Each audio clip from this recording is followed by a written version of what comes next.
صوابع الجلاش اللي هتاكلوا صوابعكم وراها بجد من طعمتها ولذاذتها. طريقتها سهلة جدا وبمقادير بسيطة. هتشوفوا ايه هنعملها ازاي بكل سهولة. اول حاجة هنحضر السيرب او شربات اللي هنسقي بيه الجلاش. عبارة عن كوباية سكر وكوباية الا ربع مية وعصرة ليمون ونقطتين فانيليا لما تخلص. وايه هخليهم باردين واركنهم ايه على جنب. هجيب بقى لفة الجلاش بتاعتي وهجيب المكسرات اللي انا عايزاها. انا هنا عندي جوز هند وزبيب وسوداني، وحطيت عليهم معلقة صغيرة قرفة للي حابب يحط قرفة بس بتخلي طعمها جميل جدا. وكمان هدهن الجلاش بسمنة على زبدة سايحين، وبجيب السمنة كده ادهن الجلاش بيها اول ورقة، وبعد كده اجيب طرف الورقة اتنيها واحط المكسرات والفها برومها، وبحطها ايه في صينية مدهونة سمنة وبرصها بالشكل ده.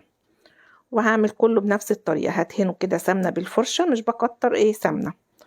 وبعد كده بجيب طرف الجلاش واحط عليه المكسرات، بحط بقى الكمية اللي انا حباها والانواع اللي انا ايه حباها، وهلف كده الجلاش،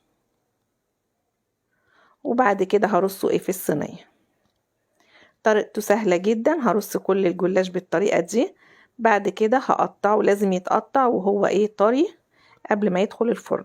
هقطعه صوابع زي ما انتوا شايفين بالشكل ده. وبعد كده بجيب بقى بقية السمنة بدهن بيها الجلاش.